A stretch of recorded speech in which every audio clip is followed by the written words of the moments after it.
আজকে আমার টপিক হচ্ছে status of access enrolment and retention at secondary and higher secondary level.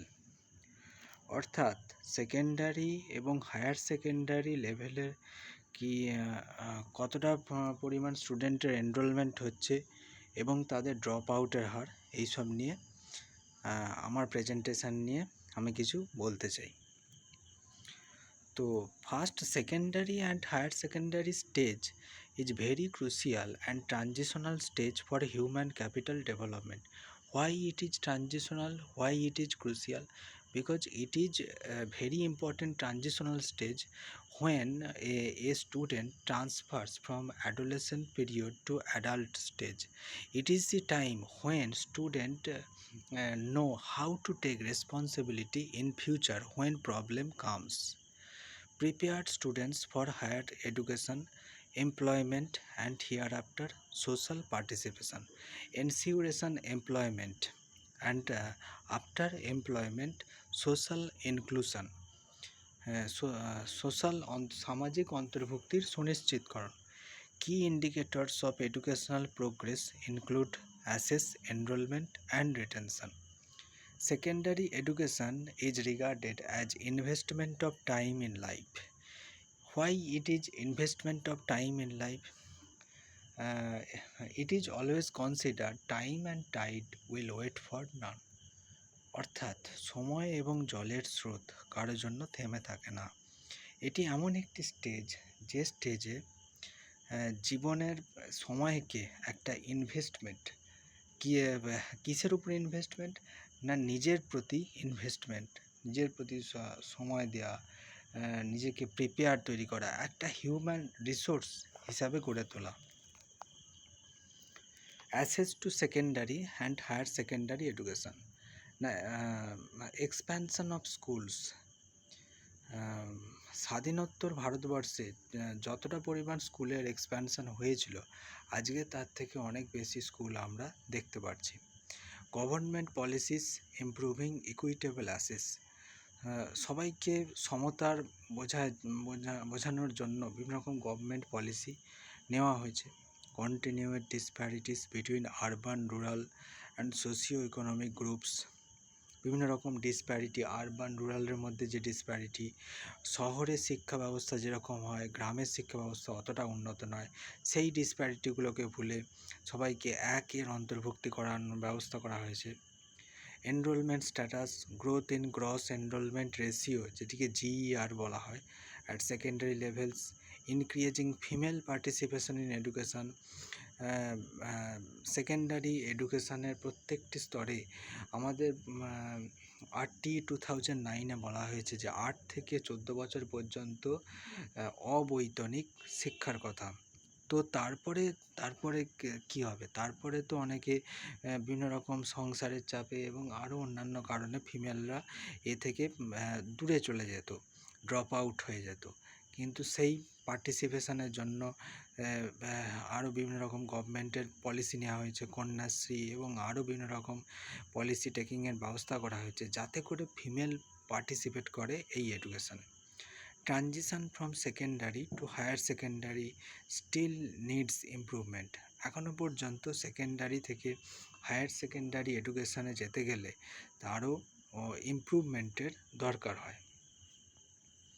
Retention in education, আমরা পাশের ছবিটিতে দেখানোর চেষ্টা করেছি প্রত্যেকটি রাজ্যে এখনও পর্যন্ত ড্রপ আউটের সংখ্যা আছে। তো ওয়েস্ট বেঙ্গলে 15.7% আমরা দেখতে পাচ্ছি।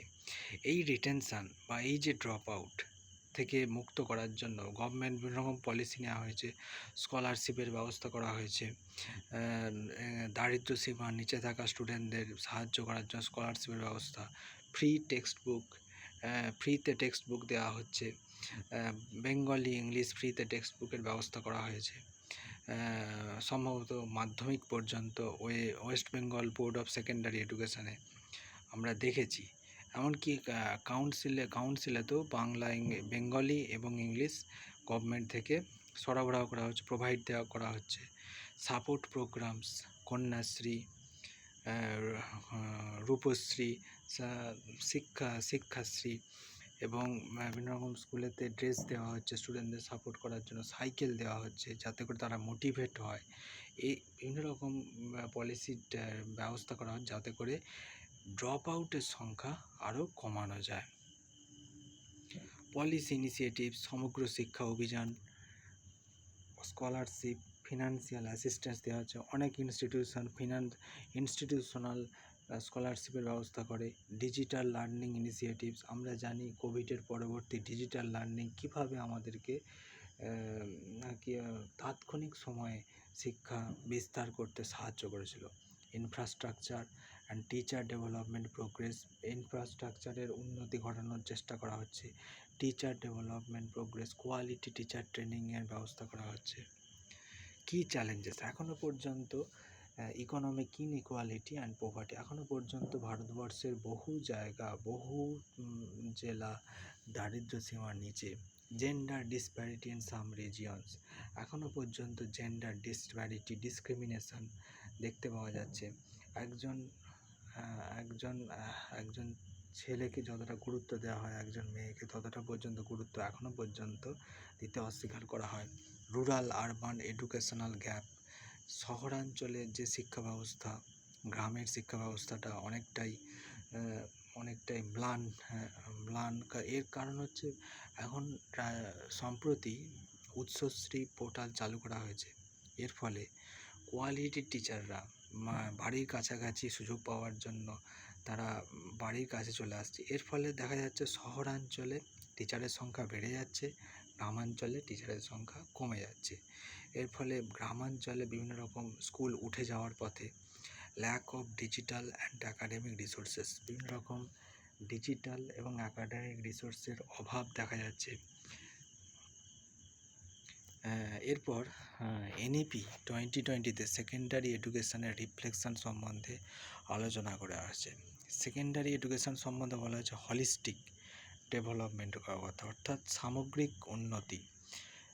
Emphasis on universal access from pre school to class 12, অর্থাৎ শুধুমাত্র 8 থেকে 14 বছর বয়স পর্যন্তই অবৈতনিক শিক্ষা এবং ম্যান্ডেটরি শিক্ষা নয়, এটা একদম উচ্চ মাধ্যমিক স্তর পর্যন্ত যাতে করে প্রত্যেকটি স্টুডেন্ট এই অংশ নিতে পারে তার সুনিশ্চিতকরণ।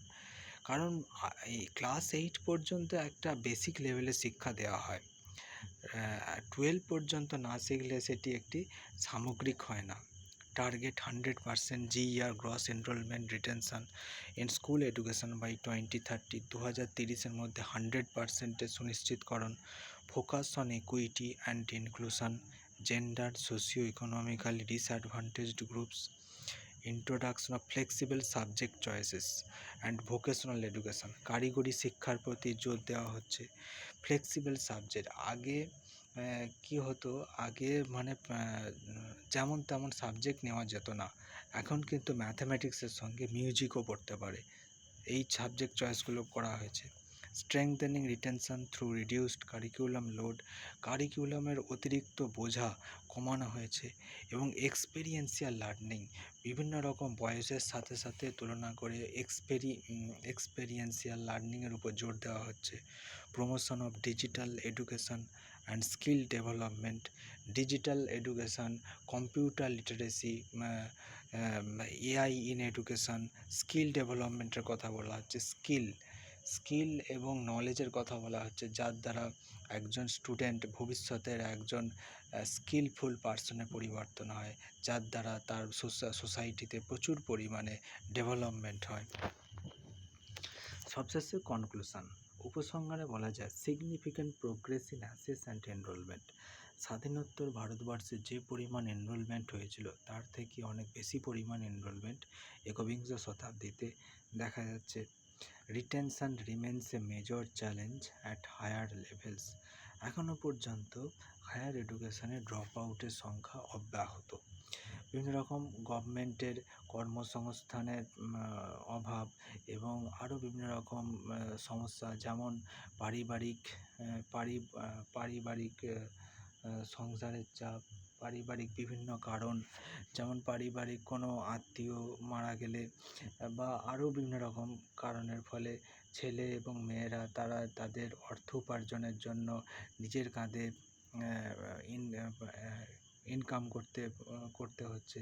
এর ফলে চাইল্ড লেবারের সৃষ্টি হচ্ছে। আর need for inclusive policies and sustainable educational strategies, যেহেতু ভারতবর্ষ উন্নয়নশীল দেশ, তাই এখনও পর্যন্ত বিভিন্ন রকম পলিসির ইনক্লুশনের ব্যবস্থা করা হচ্ছে এবং বিভিন্ন রকম gender discrimination, urban rural disparity এবং আরও বিভিন্ন রকম ভুলে গিয়ে ডিসেবল ছাত্রদেরকে সবাইকে এক ছাদের তলায় একই রকম শিক্ষা ব্যবস্থার প্রচলন করার মধ্য দিয়ে এই সেকেন্ডারি এবং হায়ার সেকেন্ডারি এডুকেশনের প্রত্যেকটি ছাত্রদের, শুধু 8 থেকে 14 বছর নয়, প্রত্যেকটি ছাত্রদের শিক্ষার পথকে সুনিশ্চিতকরণ এবং যাতে করে প্রত্যেকটি ছাত্র এক একটি হিউম্যান রিসোর্স হয়ে ওঠে এবং যার দ্বারা সোসাইটি তথা দেশের উন্নতি হতে পারে। এক দেশ এক শিক্ষা ব্যবস্থা। তো এটি হচ্ছে আমার প্রেজেন্টেশন সেকেন্ডারি হায়ার সেকেন্ডারি এডুকেশনে অ্যাসেস, এনরোলমেন্ট এবং রিটেনশন।